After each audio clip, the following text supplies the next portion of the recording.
저는 오늘 여러분과 함께 하나님, 우리 하나님이라는 제목으로 말씀을 나누고자 합니다. 유물론적 무신론자들은 이 우주는 물질뿐이며 우연히 만들어졌다고 주장하고 있습니다. 불가지론자들은 하나님이 계신지 아니 계신지 우리는 결코 알 수가 없다고 그렇게 말합니다. 유실론자 중에도 하나님이 계셔도 그 하나님은 우리에게 아무런 관심이 없으신 하나님이시다. 우리가 살든 죽든 무관심하다. 그렇게 말을 하는 사람들이 있습니다. 그러나 성경이 말씀하시는 하나님은 어떠하신 하나님이신가요? 첫째로 성경은 일을 행하시는 야훼, 그 일을 지어 성취하는 야훼라고 말씀하셨습니다. 인생이 하나님을 반증하고 타락했을 때 하나님은 우리를 구원하기 위하여 인류 공동체의 대표로서 하나님의 아들 예수 그리스도를 육신으로 보내셔서 우리의 죄를 대신 짊어지고 십자가에 못 박여 몸짓고 피 흘려 죽으심으로 우리의 옛사람을 청산하시고 부활하심으로 그리스도 안에서 새로운 사람들이 되게 만들어준 것입니다. 우리에게 예수 그리스도 안에서 새로운 피조물이 되고 새로운 신분을 얻고 새로운 정체성을 얻고 새로운 자아 이미지를 가지고 새로운 지위를 얻어서 그리스도 안에서 새 사람으로 살 수 있도록 하나님이 만들어 주신 것입니다. 요한복음 3장 16절에 하나님이 세상을 이처럼 사랑하사 독생자를 주셨으니 누구든지 저를 믿으면 멸망하지 않고 영생을 얻으리라고 하나님은 우리에게 약속해 주신 것입니다. 요한 1서 2장 2절에는 그는 우리 죄를 위한 화목 제물이니 우리만 위할 뿐 아니요 온 세상의 죄를 위하심이라고 말씀하셨고, 요한계시록 7장 10절에는 구원하심이 보좌에 앉으신 우리 하나님과 어린 양에 있다고 말씀한 것입니다. 하나님은 그리스도를 통해서 구원을 다 이루어 놓으시고 만백성에게 누구든지 그리스도를 믿으면 값없이 은혜로 선물로 구원을 주시고 계신 것입니다. 이 하나님께서는 이 만물을 정말 정교하게 설계하고 만드신 하나님인 것입니다. 여러분 생각해 보세요. 집 한 채도 설계 없이 집을 지을 수 없습니다. 그냥 망치 가지고 못 가지고 제목만 가지고 집 못 지어요. 설계도를 그려놓고 그 설계도에 따라서 집을 짓습니다. 집마다 지연이가 있는데 우주도 하나님이 설계하지 않고는 지어질 수가 없습니다. 성경은 로마서 1장 20절에 창세로부터 거의 보이지 아니하는 것들 곧 그 영원하신 능력과 신성이 그가 만드신 만물에 분명히 보여 알려졌다고 말한 것입니다. 하나님이 만드신 기기묘묘한 만물은 하나님이 설계하셔야만 존재할 수가 있는 것입니다. 영국의 과학과 수학과 철학의 대가인 아이작 뉴턴은 태양계의 모형을 하나 만들었습니다. 커다란 금색 공을 태양으로 만들고 그 주변에 수성, 금성, 지구, 화성, 목성, 토성, 천왕성, 해왕성, 명왕성이 다 두루 열을 지어지게 해서 돌리면 진짜 태양계를 중심으로 해서 모든 위성들이 돌아가도록 만들어 놨습니다. 장관이었습니다. 상당한 돈을 들이고 설계를 하고 기술자들이 노력을 해서 모형 태양계를 만들었습니다. 하루는 아이작 뉴턴의 친한 친구가 방문을 했는데 그 친구는 열렬한 무신론자였습니다. 그가 아이작 뉴턴을 보고 야 이거 굉장히 근사하게 만들었네. 이 태양을 중심으로 해서 수성, 금성, 지구, 화성, 목성, 토성, 천왕성, 해왕성, 명왕성이 이렇게 질서정연하게 돌아가는 거 보니 굉장하구나. 이거 누가 만들었어? 아이작 뉴턴이 아무도 안 만들었어. 무슨 소리 하는 거냐? 안 만들고 어떻게 했어? 아니야. 하루아침에 오니까 이 굵은 공들이 모여가 자기끼리 의논을 하더니만 화장창 소리가 나더니 만들어졌어요. 이 사람을 바보로 생각하느냐 놀리느냐. 그때 아이작 뉴턴이 정신을 바짝 차리고 이 사람아 이것은 하나의 지구 모형이 있어요. 그런데 이 우주의 모형을 만드는데도 내가 굉장한 설계를 하고 돈을 들여서 만들었어. 설계하고 만드는 자가 없으면 이건 만들어지지 않았어. 그런데 모형도 그렇거든. 하물며 진짜인 우주가 자네 생각으로 우연히 뱅 하고 부딪혀서 만들어졌다고 생각하느냐. 이 사람아 정신을 똑똑히 차려. 그 친구가 고개를 끄덕끄덕하고 하기야 맞았어.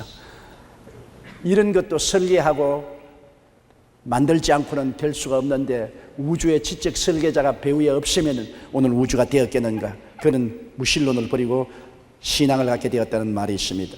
여러분 하나님께서는 일을 행하시는 야훼, 그 일을 지어 성취하는 야훼인 것입니다.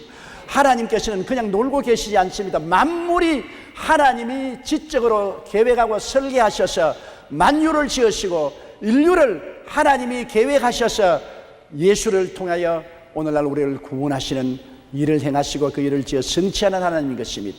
그리고 둘째로 우리의 하나님, 나의 하나님은 그 성호가 야훼인 것입니다.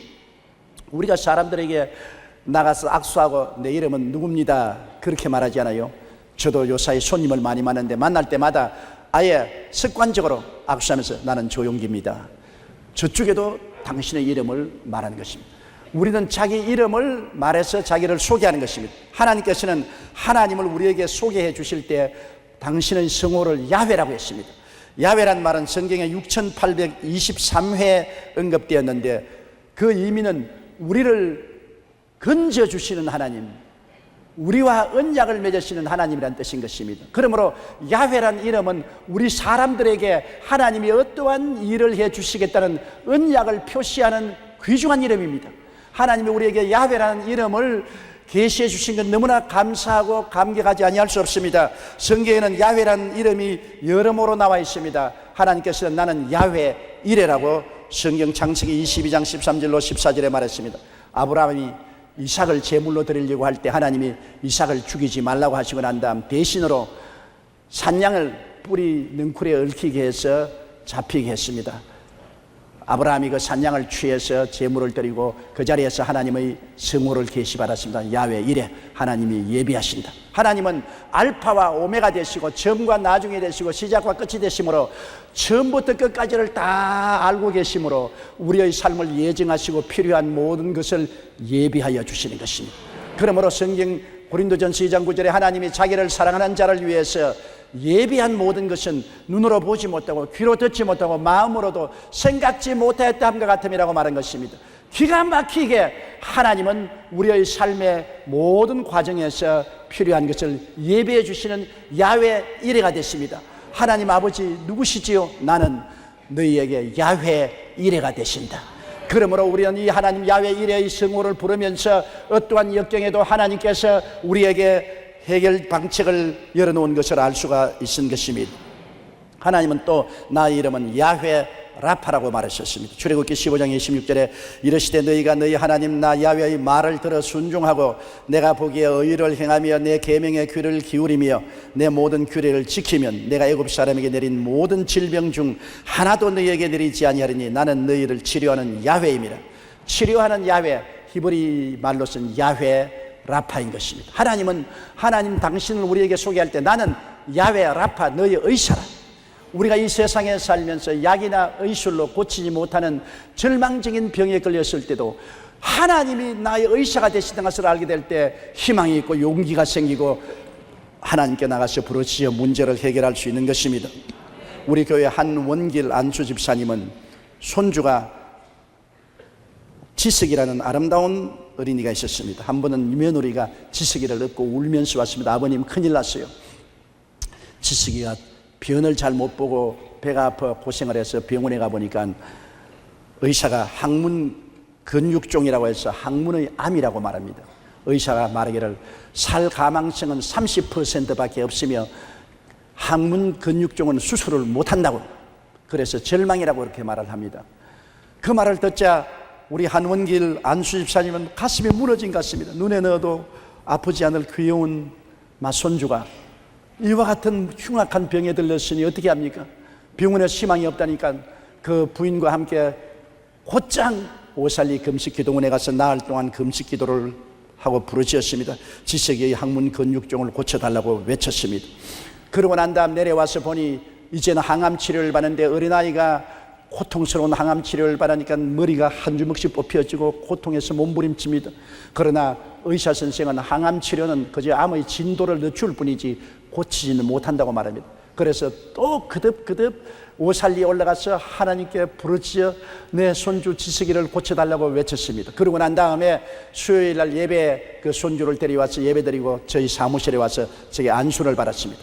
안수를 받고 난 다음 그 다음 병원에 가서 조사를 하니까 의사가 고개를 슬렁슬렁 내면서 암세포의 50%가 사라졌다고 그러셨습니다.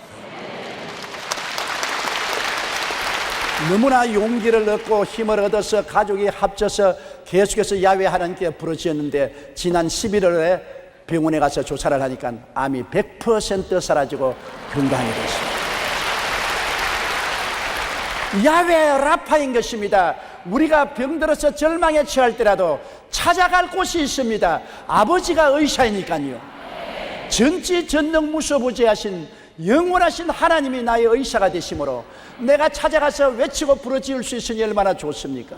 하나님께서 오늘날 또 우리를 보고 말하는, 야, 나는 너희 하나님 야훼 라파이다. 또 하나님께서는 나는 야훼 니시라고 말하는 것입니다. 이스라엘 백성이 르비딤에서 아말렉의 공격을 받아 나라가 무너질 뻔당했을 때 요수아가 군대를 데리고 나가서 싸우고 모세가 훌과 아론을 데리고 산 위에 올라가서 기도할 때 응답하셔서 아말렉을 물리치고 승리했습니다. 그때 하나님께서 계시신 이름이 야훼 니스입니다. 야훼 우리 승리의 깃발이라는 것입니다. 성경에는 시편 20편 5절에 우리가 너희 승리로 말미암아 계가를 부르며 우리 하나님의 이름으로 우리의 깃발을 세우리라고 했습니다. 오늘날 하나님 말합니다. 야, 네가 직접 원수를 갚지 말고 진노하심에 맡겨라. 원수 갚는 것이 내게 있으니 내가 갚으리라. 하나님은 우리를 위해서 싸워주시는 하나님이 되신 것입니다. 우리가 살면서 속이 상하고 원수의 고통을 당할 때가 있습니다. 그럴 때 하나님께 나오면 하나님은, 야, 내가 니스 아니냐, 내가 너를 위해서 싸워줄 것이니 네가 싸우지 말고 내게 맡겨라. 내가 너에게 승리의 깃발이 되어주겠다고 말씀하시는 것입니다. 그러므로 우리는 야훼 니시, 우리를 위해서 싸워주시는 하나님을 늘 마음속에 간직하고 살아야 되는 것입니다. 하나님께서는 또한 나의 이름은 야훼 샬롬이다, 야훼 평강이라고 말합니다. 기드온이 하나님을 만나고 난 다음 야훼 샬롬이라는 이름을 계시바란 것입니다. 하나님은 우리의 평화가 되시는 것입니다. 시편 29편 11절에 야훼께서 자기 백성에게 힘을 주시며 야훼께서 자기 백성에게 평강의 복을 주시라고 말했습니다. 저도 젊었을 때는 부귀 영화 공명을 얻어봐야 되겠다는 야심이 있었습니다. 어찌하든지 성공을 해야 되겠다, 내가 성공만 하면은 행복할 것이라고 생각했는데 나이를 먹어 생각해보니 틀렸습니다. 성공이 행복을 갖다 주지 않습니다. 평화가 행복을 갖다 주는 것입니다. 아무리 적게 먹어도 평화로우면 육손이 가득하고도 평안이 없는 집안보다 행복해질 수 있는 것입니다. 이 세상에 가장 큰 평화가, 행복이 평화에서 나오는 것입니다. 그러므로 주님께서 우리의 샬롬 평화가 되신 것입니다. 하나님 없이 아무리 부귀 영화 공명을 다 가지본들 평화가 있습니까? 절대로 없습니다. 돈도 평화가 안 되고 지위나 명예나 권세나 부귀나 영화가 평화가 되지 않습니다. 행복을 가져오지 못합니다. 하나님이 내 중심에 있으면 평화가 되는 것입니다. 시편 91편에 지존자의 은밀한 곳에 가는 자는 전능자의 그늘 아래 거하리로다. 내가 야훼를 가리켜 말하기를 저는 나의 피난처요 나의 요새요 나의 의뢰하는 하나님이라 하느니 이는 제가 너를 새 사냥꾼의 올무에서와 극한 연병에서 건지실 것이미로다. 제가 그 기수로 너를 덮으시니 너가 그 날개 아래 거하리로다. 너는 밤의 놀램과 낮에 흐르는 살과 흑암 중에 행하는 연병과 백주에 황폐케 하는 파멸을 두려워하지 아니하리로다. 천인이 내 곁에서 만인이 내 우편에서 엎드려지나 이 재앙이 내게 가까이 오지 못하리로다. 너는 목도 아니니 원수의 보응을 너는 보리로다. 네가 야훼를 가리켜 말하기를 저는 나의 피난처라고 나의 전능자로 그처를 삼았으므로 화가 내게 미치지 못하며 재앙이 내 장막에 이르지 못하리라. 제가 너를 위하여 그 사자들을 명하사 너희 모든 길에서 너를 지키심이라. 제가 그 손으로 너를 붙들어 발이 돌에 부딪히지 않게 하시리로다. 내가 사자와 독사를 밟으며 젊은 사자와 뱀을 발로 누르리로다. 하나님이 가라사대 제가 나를 사랑한 적 내가 저를 건지리라. 제가 내 이름을 안 적 내가 저를 높이리라. 제가 내게 간구하리니 내가 응답하리라. 환난 때 내가 저와 같이 하여 저를 건지고 영화롭게 하리라. 내가 장수함으로 만족해 하며 나의 구원으로 보이리라 하시도다. 얼마나 야훼 우리의 샬롬 평화가 되십니까? 하나님께서는 나는 너희 샬롬이다, 야훼 샬롬 너희 평화가 되신다. 그리고 시편 91편을 우리에게 증거로 내어주시는 것입니다. 우리는 하나님 품 안에서 평안하게 살아갈 수가 있는 것입니다. 또 성경은 말씀합니다. 나는 야훼 로이다. 야훼 로이라는 것은 나는 목자가 된다는 것입니다. 시편 23편 1절에 야훼는 나의 목자시니 내게 부족함이 없으리로다. 시편 28편 9절에 주의 백성을 구원하시며 주의 산업에 복을 주시고 또 그들의 목자가 되시어 영원토록 그들을 인도하소서. 에스겔 34장 15절에 내가 친히 내 양의 목자가 되어 그것들을 누워 있게 할지라 주 야훼의 말씀이라고 하는 것입니다.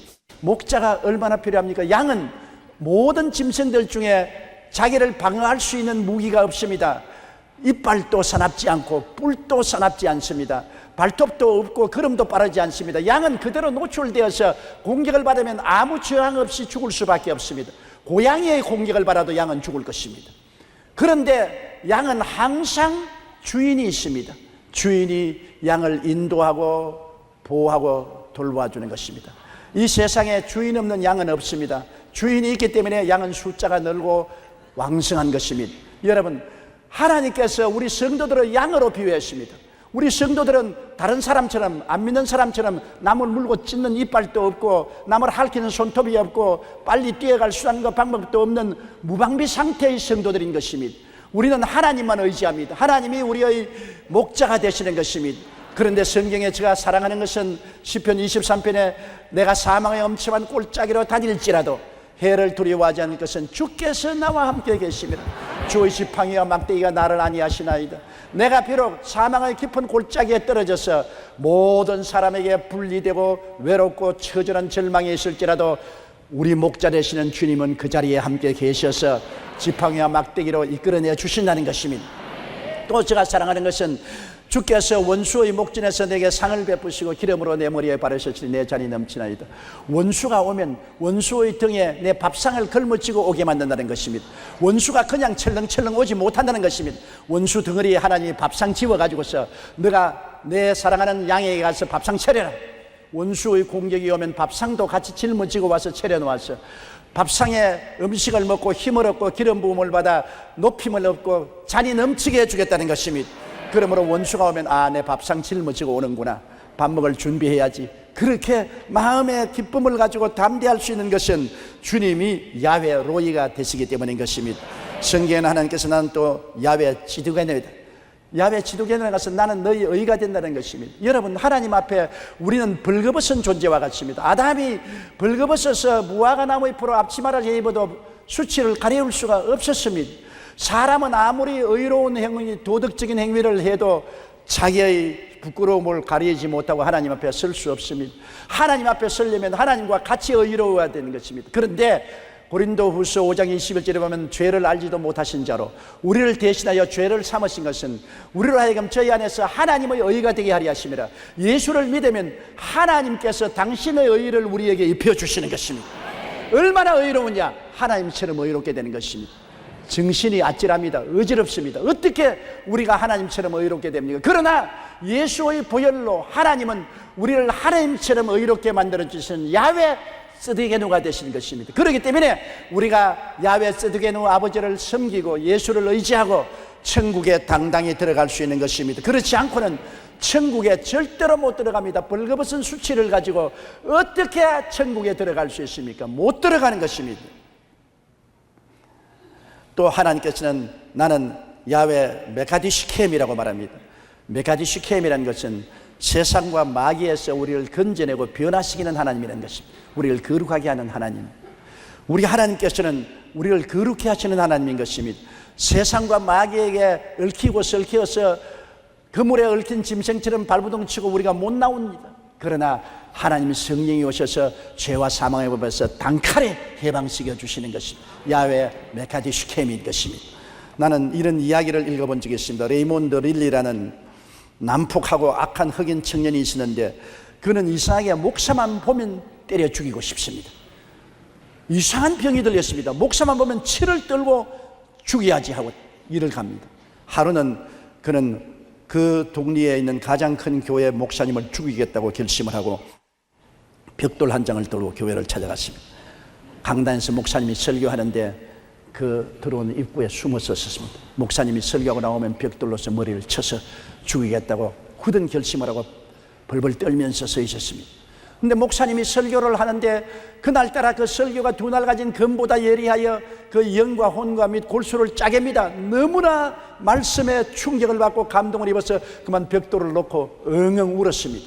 그리고 그 자리에서 지 혼자 꿇어앉아 죄를 회개하고 하나님을 의지하고 예수님을 구주로 모시고 변화를 받았습니다. 메카디슈 캠 하나님께서 오셔서 마귀와 세상을 벗어버리고 그를 변화시켜 주신 것입니다.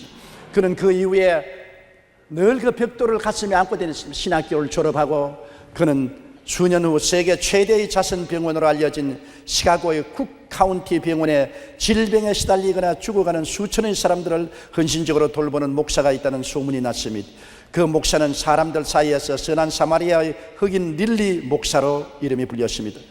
그는 자기가 죽이려고 가져갔던 그 벽돌을 늘 들고 다니면서 사무실에 얹어놓고 그 벽돌을 잡고 기도했습니다. 하나님, 나는 살인자였는데 그 목사님의 설교를 듣고 성령의 감동으로 오늘 나도 목사가 되었습니다. 그리고 그가 나중에 죽을 때도 유언으로 벽돌을 함께 묻어달라고 그랬었습니다. 그는 벽돌을 가지고 다니는 목사였습니다. 언제나 그 벽돌을 볼 때마다 나는 살인자였는데 하나님의 은혜가 임하여서 나의 힘이 아니고 나의 능력으로 아니고 성령의 감화 감동으로 나를 죄와 사망에서 벗겨서 주의 종으로 만들어 주었다고 했던 것입니다. 하나님께서 야훼 메카디슈 하나님이십니다. 어떠한 사람일지라도 하나님을 믿고 거듭나면 거룩하고 의로운 삶을 살 능력을 하나님이 주시는 것입니다. 또 하나님은 나는 야훼 삼마라고 말하는 것입니다. 야훼 삼마라는 것은 항상 함께 계시는 하나님이라는 것입니다. 하나님은 항상 함께 계셔요. 여러분, 공기를 피할 수 있습니까? 공기를 피할 수 없는 것처럼 하나님을 피할 수 없습니다. 교회에서나 안방에서나 부엌에서나 어느 곳에나 하나님이 계십니다. 하나님 안 듣는다고 소곤소곤 말하면 하나님 속에서 다 듣고 계신 것입니다. 우리 부산에서 살 때 연탄 공장을 하시는 분이 계셨는데 그 부인이 열심히 있는 성도였습니다. 남편을 인도해서 교회에 모시고 나왔습니다. 남편이 교회에 와서 예배를 드리고 집에 와서는 꼭 담배를 피우시는데 그 부인이 하루는 말했습니다. 여보, 교회 갔다 와서 집에서 담배를 피우면 어떻게 합니까? 아니야, 자네는 몰라. 교회 하나님 계시지만 여기는 우리 지붕이 가려서 하나님 못 보셔. 못 보실 때 담배 피워야지. 보는 데는 안 피지 않냐? 농담 반 진담 반으로 그렇게 말했습니다만 하나님이 못 보시는 곳이 없습니다. 왜냐하면 야훼 삼마 어느 곳이나 함께 계시는 하나님이신 것입니다. 하나님은 여러분을 성전 삼고 계신 것입니다. 여러분은 움직이는 교회입니다. 움직이는 하나님의 성전인 것입니다. 여러분이 계신 그곳에 하나님이 계신 것입니다. 그러므로 우리는 결코 하나님을 도피해서 도망칠 수가 없습니다. 사망의 엄침한 골짜기에 내려가도 하나님이 그곳에 계신 것은 내가 하나님 성전이기 때문에 내가 산 꼭대기에 있으나 산 골짜기에 있으나 밝은 대낮에 있으나 흑암한 곳에 있으나 하나님은 같이 계셔서 우리를 돌보아 주시는 것입니다. 성경은 말하기를 이를 행하시는 야훼 그 일을 지어 성취하는 야훼 그 이름을 야훼라 하는 자가 이같이 이르노라 너희는 내게 부르짖어라. 셋째로 우리의 현실적인 삶에 관여하셔서 우리가 부르짖어 기도할 때 하나님이 우리를 돌보시는 하나님이신 것입니다. 하나님은 우리가 기도할 때 응답합니다. 너는 내게 부르짖어라. 그가 내게 간구하리니 내가 그에게 응답하리라. 간절히 기도해야 되는 것입니다. 어느 청년이 목사님께 와서 목사님 나 성령 받게 해주십시오. 목사님이 너 간절히 기도하면 성령 받는다. 어떻게 간절히 기도합니까? 간절히 기도하는 법을 좀 가르쳐 주십시오. 그래? 그러면 나하고 오늘 오후에 바닷가에 좀 가자. 목사님이 그 청년을 바닷가에 가서 우리 바다 물로 들어가자. 배까지 들어오는 물에 들어가자. 목사님이 그 청년 머리 위에 손을 얹고 꽉 눌러버렸습니다. 머리 위에 눌러서 막 머리 위에 올라타 앉았습니다.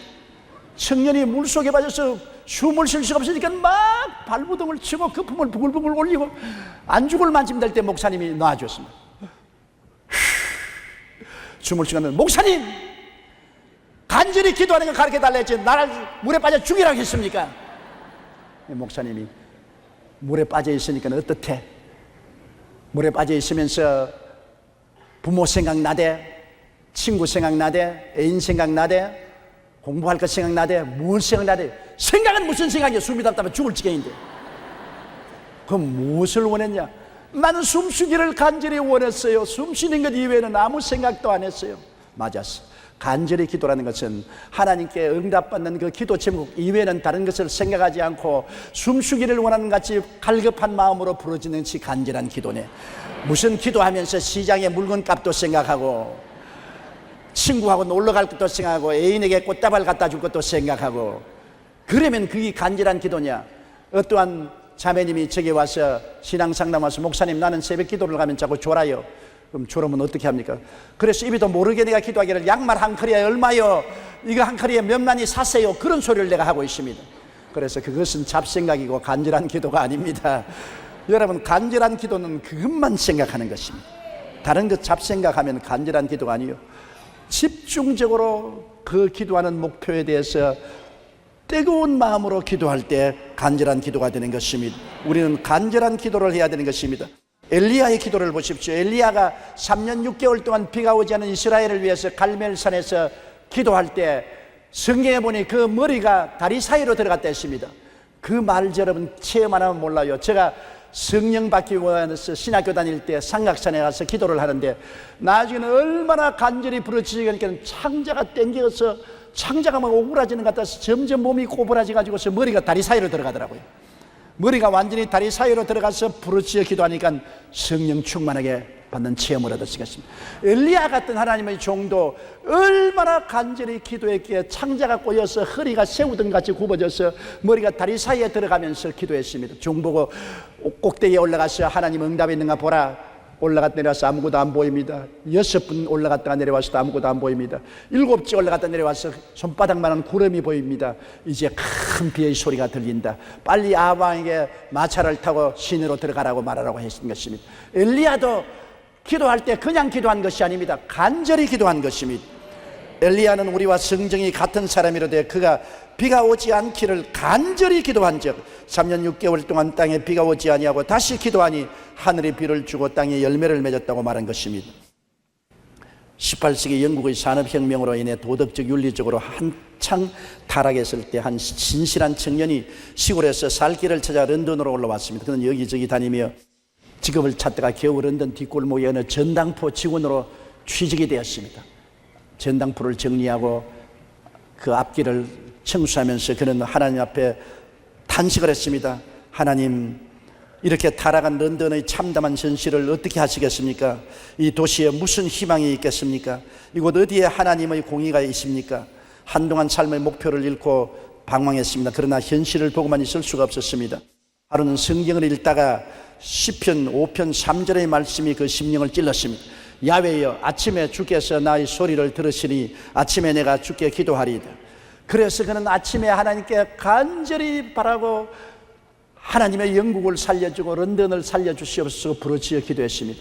그러자 하나님의 응답하셔서 그 응답이 자기에게 오시면 네가 일어나서 영국을 살리고 런던을 변화시켜라. 그는 그 소명을 받고 신학교에 들어가서 공부를 하고 일어나서 영국과 세계를 변화시킨 사람이 되었는데 그가 바로 다른 분이 아닌 구세군의 창설자 부스 대장인 것입니다. 간절히 부르짖으면 하나님의 응답은 반드시 오는 것입니다. 우리가 오다 가다 하는 기도, 장남삼아 하는 기도, 집중되지 않은 기도, 별로 중요하게 생각하지 않은 기도, 이런 기도는 응답되지 않습니다. 그러나 생사를 걸어놓은 그런 간절한 기도는 나를 변화시키고 이웃을 변화시키고 환경을 변화시키는 기적을 갖다 주시는 것입니다. 그런데 우리가 기도할 때 반드시 예수님 이름으로 기도해야 되는 것입니다. 이름이 굉장히 중요합니다. 여러분, 저도 사람을 많이 만나잖아요. 만나기만 하면 제가 제일 먼저 하는 말이 저는 여의도 순복음교회 조용기입니다. 저쪽 편도 당신의 이름을 말하는 것입니다. 서로 이름을 통해서 누군지를 알고 만날 수가 있지요. 이름이란 굉장히 중요한 것입니다. 그런데 우리가 하나님께 나갈 때 예수 이름으로 나가야 하나님이 인정해 주는 것입니다. 예수님은 하나님의 뜻을 받들어 육신으로 오셔서 죽기까지 충성했기 때문에 하나님은 예수님을 극진히 사랑하십니다. 지극히 높여 주셔서 하늘 위에 있는 이름이나 땅의 이름이나 땅 안에 있는 이름들이 모두 다 예수님 이름에 무릎을 꿇게 하신 것입니다. 그러므로 우리가 그냥 기도하면 하나님께서 안 들어주시지만은 예수님 이름으로 나가면 내 아들 예수 이름으로 왔냐? 오늘아 좋다. 문을 활짝 열어주시는 것입니다. 하나님은 예수 이름을 듣기만 해도 즐거워하고 기뻐하시는 것입니다. 우리가 예수님을 구주로 모시고 예수님이 나의 신랑이요 나의 형님이요 나의 구주가 되십니다. 하나님 예수 이름으로 기도합니다만 하나님 오냐 좋다. 들어오너라. 모든 하나님의 은혜와 선물은 예수 이름으로 저장되어 있습니다. 그리스도의 이름을 통하지 않고는 결코 응답되지 않습니다. 요한복음 14장 13절로 14절에 너희가 내 이름으로 무엇을 구하든지 내가 행하리니 이는 아버지로 하여금 아들로 말미암아 영광을 받으시게 하리 함이라. 내 이름으로 무엇이든지 내게 구하면 내가 시행하리라고 말한 것입니다.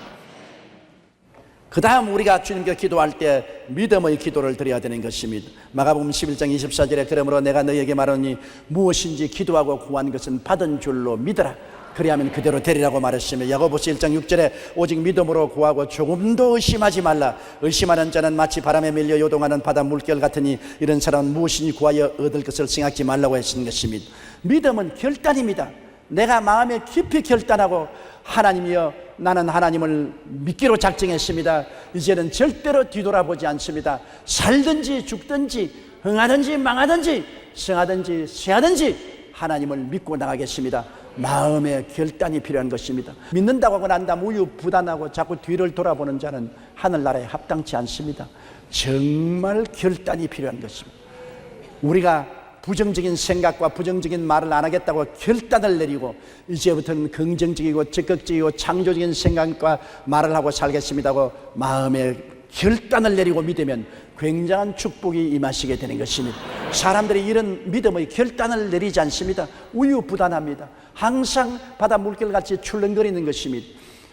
태평양에서 표류하다가 20일 만에 극적으로 구조되었던 리컨 베이커 선장의 이야기를 들은 적이 있습니다. 이분은 31사람과 함께 태평양을 건너다가 배가 파손이 되어서 그들은 뗏목을 타고 포류했습니다. 처음에는 망망대해에서 견디기가 너무나 힘들었습니다.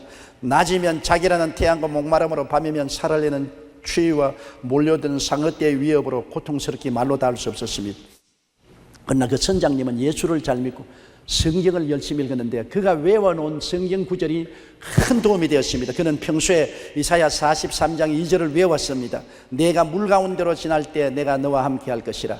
강을 건널 때 물이 너를 침몰하지 못할 것이며 내가 불 가운데로 지날 때 타지도 아니할 것이요 불꽃이 너를 사르지 못하리라는 이 말씀을 그는 의지하고 이 말씀을 계속해서 외우며 하나님이 살려줄 것을 결단적으로 믿었습니다. 죽을 것을 믿지 않았습니다.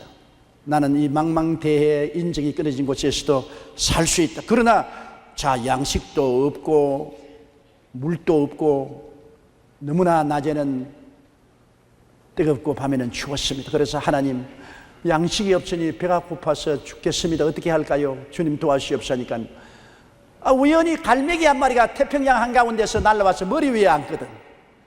태평양에 어디 갈매기가 있어요? 갈매기 한 마리가 와서 다른 데 앉는 게 아니라 머리 위에 앉아요. 그래서 잡았어요. 그를 뜯어가지고서 갈매기 다리를 그냥 생채로 바닷물에 씻어 먹었어요. 먹고 그 다음에는 자기 옷에 있는 핀을 가지고 낚시를 만들어가지고 갈매기 창자를 꼽아서 물에 던지니까 고기들이 막 이런 게 낚이는 거라. 그래서 먹는 것이 해결되었어요. 그 다음에는 하늘에 먹장 구름이 끼고 비가 내리니까 갑판으로 비를 받아가지고서 물을 마실 수가 있었습니다. 낮에는 구름이 떠서 해를 막아주시고 밤에는 기후가 온화해져서 견딜만 했습니다. 그래서 2주간 동안 하나님께 예배드리고 감사하고 있다가 지나가는 상선에 의해서 구조를 받았습니다. 그는 내내 성경 말씀을 외우고 결단적인 믿음을 가졌습니다. 하나님이 절대로 나를 버리지 아니하신다. 나는 구원을 받는다고 말했습니다. 신문 기자들이 그들이 구출을 받았을 때 물었습니다. 어떻게 그 어려운 시련을 견딜 수가 있느냐? 그러자 선장은 우리는 믿음으로 기도했습니다라고만 대답했습니다. 믿음으로 기도하면 기적이 일어나는 것입니다. 우리가 드리는 믿음의 기도를 하나님이 들으시고 응답해 주시기 때문인 것입니다. 그리고 이 성경은 말하기를 내가 크고 비밀한 일을 너에게 보이리라고 한 것입니다. 우리의 상상을 초월한 크고 비밀한 일들을 주님이 보여주는 것입니다. 이스라엘 백성이 홍해가에 왔을 때 뒤에는 애굽의 대군대가 습격을 하고 앞에는 홍해가 가렸지 않습니까? 그들은 갈 길이 없습니다. 인간으로서 살 길이 없습니다. 대책이 전무합니다. 그럴 때 그들이 주께 부르시오니 주님께서 길을 내어주신 것입니다. 출애굽기 14장 14절로 16절에 야훼께서 너희를 위하여 싸우시리니 너희는 가만히 있을지니라. 야훼께서 모세에게 이르시되 너는 어찌하여 내게 부르짖느냐? 이스라엘 자손에게 명령하여 앞으로 나아가게 하고 지팡이를 들고 손을 바다 위로 내밀어 그것이 갈라지게 하라. 이스라엘 자손이 바다 가운데 마른 땅으로 행하리라. 하나님께서 도저히 상상할 수 없는 크고 비밀한 일을 나타내 주신 것입니다. 이것은 애굽의 바로 왕도 모르고 이스라엘 백성도 몰랐습니다. 하나님이 우리를 위해서 역사할 때 우리 상상을 초월한 기적을 베풀어 주실 때가 있습니다. 그것은 옛날에 구약시대 이야기지요. 요사이 무슨 그런 기적이 일어나겠습니까? 그렇게 질문한 사람이 있습니다. 그러나 성경은 야훼는 변혁지 아니하시고 예수 그리스도는 어제나 오늘이나 영원토록 동일하다고 말씀하신 것입니다. 존 벤티스트의 기적이라는 책에 보면 도리스 샌포드라는 소년의 간증이 실려 있습니다. 그는 중국과 미국의 관계가 좋지 않을 때 중국 공산당이 승승장구하여 중국 내륙 지방을 점령하고 나오던 그 길목에 선교사 집이 있었습니다. 아버지는 마침 미국에 보고하러 가는데 어머니하고 그 자식들이 있는데 공산군이 습격에 들어왔습니다. 그러고 난 다음 공산당 두목과 병사들이 총을 겨누고 너가 예수를 안 믿는다고 하면 살려주고 예수를 믿겠다고 하면 총살을 하겠다고 했습니다. 그때 그 어머니가 담대하게 나는 유일하신 참 하나님을 버릴 수 없다. 하나님은 당신들의 총보다 더 강하다. 지금도 당신들의 총에서 우리를 건지실 수 있다. 만일 우리가 죽는다 해도 하나님은 우리를 영생천국으로 인도하셔서 하나님과 영원히 살게 하실 것이다. 나는 결코 예수님을 포기할 수 없다. 그러자 분노한 공산군 장교와 병사들이 줄을 서서 그걸 보고 총살하려고 대처를 취하는데 갑자기 하늘에서 마른 하늘에서 병력이 쳤습니다. 중국의 내지에는 우박도 떨어지고 번개도 치지만은 그러나 천둥은 일어나지 않았습니다. 그런데 갑자기 그냥 마른 하늘에 벼락치는 천둥이 일어나고 번개가 그 공산군들 앞에 번쩍번쩍하고 떨어지니까 모두 다 기절초풍을 하고 그러면 날 살리려고 도망쳐버리고 마는 것입니다. 그들은 죽음의 일보 직전에서 천둥 번개 때문에 살았습니다. 오늘날 이런 역사가 일어나는 것입니다. 거짓말로 책을 지을 리가 만무하지 않습니까?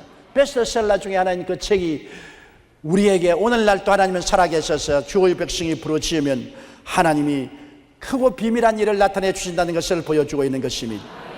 성경에는 마라의 기적도 있잖아요. 모세가 하나님께 부르짖었더니 야훼께서 그에게 한 나무를 가르치시니 그가 물에 던지니 물이 달아졌더라. 수르 광야를 통하다가 물이 없어 사할 길을 걸어가다가 목이 말라 죽게 되었습니다. 그때 연못물을 발견했는데 쓴 연못물이라 마실 수가 없었습니다. 부르짖어 하나님께 외치니 하나님이 모세에게 나무가지를 지시하시는지라 끄끄러니 중화가 되어서 물을 마셨습니다. 어려운 문제를 당했었을 때 생각한 것 이상으로 하나님이 기적을 베풀어 주신 것입니다. 오늘날도 그런 기적이 있어요. 제가 로스앤젤레스에서 집회를 할 때 그 집사님 한 분에게 이야기를 들었는데 자기 집 앞에 큰 나무가 있는데 이런 새벽에 새떼들이 새카맣게 나무에 앉아서 지저귀기 때문에 새벽 4시가 되면 잠을 잘 수가 없어요. 너무 지저귀기 때문에. 그래서 그 새떼를 향해서 총도 쏴보고 그냥 고함을 쳐보기도 하고 해도 그대로 새떼가 와서 하루는 할 수 없어 가족들이 모여서 기도를 했답니다. 하나님 아버지요, 새떼 때문에 우리 가족이 전부 잠을 잘 수가 없고 이 집에 이사를 가든지 해야 되겠는데 어찌한지 새떼를 좀 쫓아주십시오. 그렇게 기도를 했는데 그 다음부터 새떼가 안 날라오더랍니다. 이상해서 하루는 기도하면서 그 나무를 보니까 나무가 영적으로 성령의 불이 확 타고 있더랍니다. 새떼가 불이 활활 타고 있는 나무를 보고 올택이 있습니까? 성령의 불꽃이 나무를 태우고 있으니까 새떼들이 다 놀래가 도망쳐버리고 그때부터 평안하게 잠을 잤다는 이야기를 저보고 합니다. 버다 스미스의 자서전 집에 가서 말하라 Go Home and Tell에 보면 이 여자는 중국 내지 선교를 떠났습니다. 중국 내지의 생활이 너무나 열악해서 가보니까 집이 없어요. 빌렸다는 것이 마구간을 빌렸습니다. 마구간을 대개 청소하고 자기의 가재도구를 갖다 놓고 거기에서 자고 깨고 선교 사역을 했습니다. 그런데 얼마나 파리가 많이 달라졌는지 눈으로 코로 귀로 다 들어오고 밥을 지어놓으면 밥은 안 보이고 파리만 보였습니다.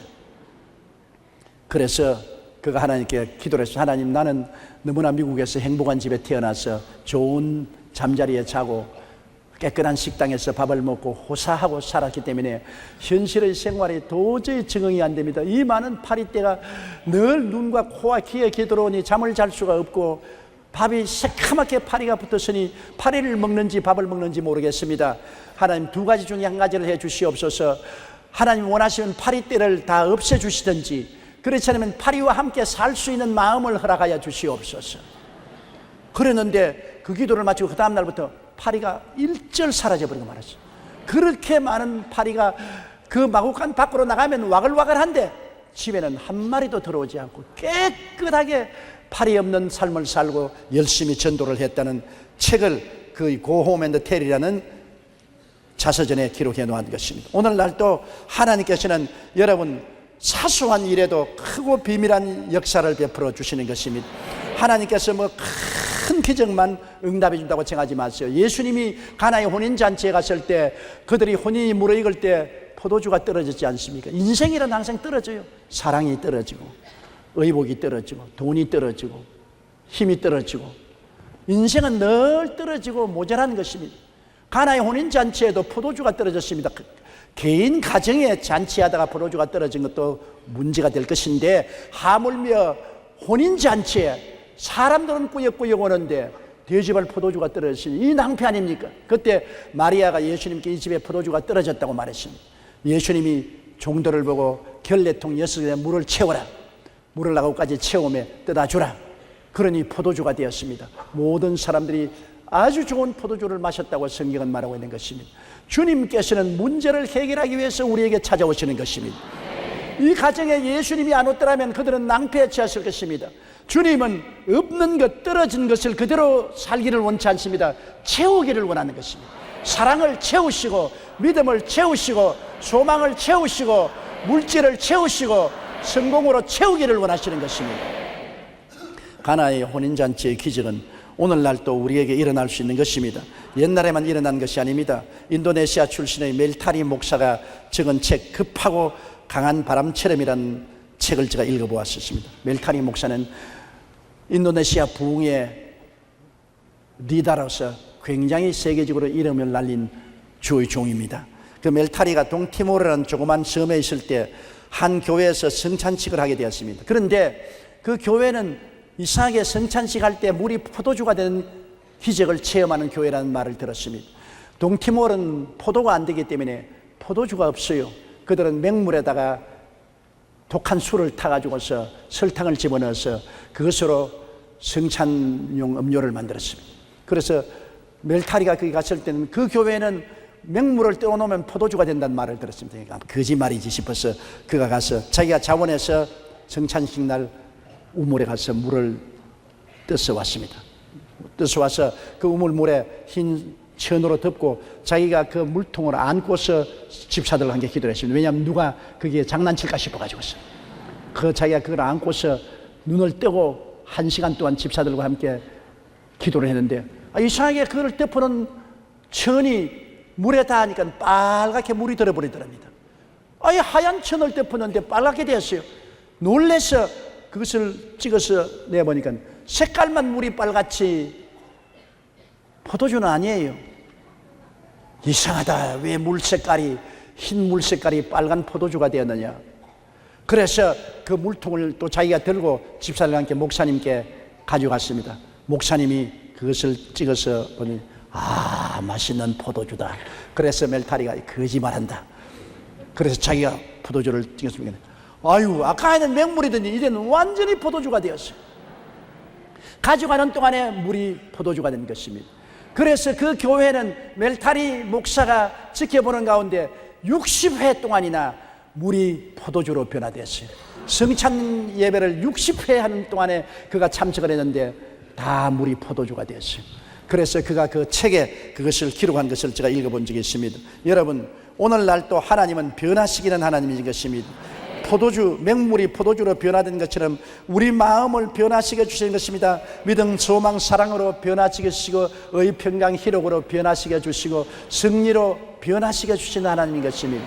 그러므로 누가 우리의 하나님인 것입니까? 나의 하나님, 우리의 하나님, 야훼 하나님은 여러분 일을 행하시고 그 일을 지어 성취하여 주시는 야훼 하나님인 것입니다. 우리를 구속하시는 이름 야훼 하나님인 것입니다. 야훼 일의 하나님, 야훼 라파 하나님, 야훼 니시 하나님, 야훼 샬롬 하나님, 야훼 로이 하나님, 메카디슈 하나님, 야훼 쯔드게누 하나님, 야훼 삼마 하나님이 되시는 것입니다. 이 야훼의 성호를 여러분 단단히 기억하십시오. 이 이름 하나하나가 다 내가 이 일을 너를 위해서 해주겠다는 이름이신 것입니다. 그리스도인이란 하나님과 함께 삶을 사는 이들을 말합니다. 우리는 예수 믿고 혼자 외롭게 이 땅에서 사는 것이 아닙니다. 하나님과 함께 우리 인생을 사는 것입니다. 하나님 따로, 사람 따로, 예배 따로, 사회생활 따로가 아닙니다. 좋을 때, 시련을 당할 때, 원수의 공격을 당할 때, 답답할 때, 핍박을 당할 때, 죽을 때 늘 함께 하시는 하나님과 공동의 삶을 사는 것이 우리 성도인 것입니다. 그러므로 하나님은 일을 행하시고 일을 지어 완성하시는 하나님이시고, 하나님은 나는 너에게 야훼가 된다, 너를 구속하신 하나님이다, 내가 너를 위해서 준비하는 이레가다, 나는 너를 치료하는 라파다, 나는 너를 위해서 싸워주는 니시다, 나는 너에게 평안을 주는 샬롬이다, 나는 너의 목자가 되는 로이다, 나는 너에게 의로운 옷을 입혀주는 쯔드게누다, 나는 너를 세상과 마귀에서 이기게 하는, 거룩하게 하는 메카지 슈켐이다, 나는 너와 항상 있는 야훼 삼마 하나님이 되신다고 말씀하는 것입니다. 이 하나님 아버지를 예수님 가운데 모시고 하나님과 함께 기뻐 즐거워하며 믿음으로 사는 여러분 되시기를 주님 이름으로 축원합니다. 다 같이 고개 숙여 기도드리겠습니다. 하나님 우리 아버지여, 너무나 감사합니다. 하나님은 아무 일도 안 하시는 하나님이 아니시라 우주를 지으시고 세상을 지으셨으며 우리 구원을 이루신 일을 행하시는 하나님이 됨을 감사합니다. 하나님 우리와 관계없는 하나님이 아니라 야훼 하나님, 우리와 구속을 연관해서 주신 하나님이십니다. 야훼 하나님, 야훼 하나님께서 우리와 함께한 가시에서 우리를 붙들어 주심을 감사합니다. 우리의 부르짖는 기도를 들으시고 기막힌 비밀을 우리에게 보여주시는 하나님 감사합니다. 하나님 아버지여, 이 야훼 하나님, 나의 하나님, 우리의 하나님과 항상 깊은 은혜와 관계를 맺고 사는 우리 성도들이 되게 도와주옵소서. 예수님 이름으로 기도드리옵나이다. 아멘.